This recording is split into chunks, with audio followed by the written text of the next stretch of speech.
Magandang umaga po sa ating lahat. Welcome again to Pastor Sundays TV Lat Vlog. Nandito po tayo ngayon sa bayan po ng Balungaw.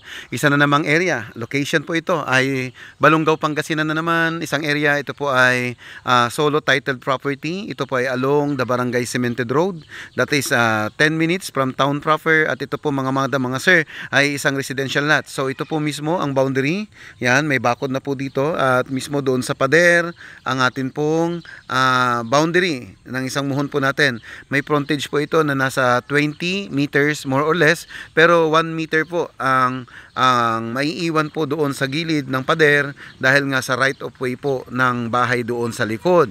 So yan po mga sir. So ito po mismo ang area. Okay, ito po ay nandun po na solo titled property, tax updated na po ito, at ito po mga sir ay inaalok po sa halagang 1.2 million.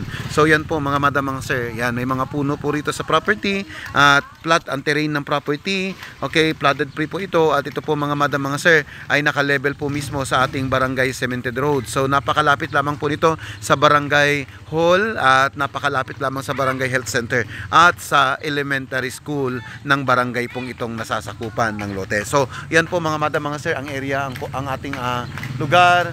Ito po yung komunidad po natin. Ayan, yung mga kapitbahay po natin.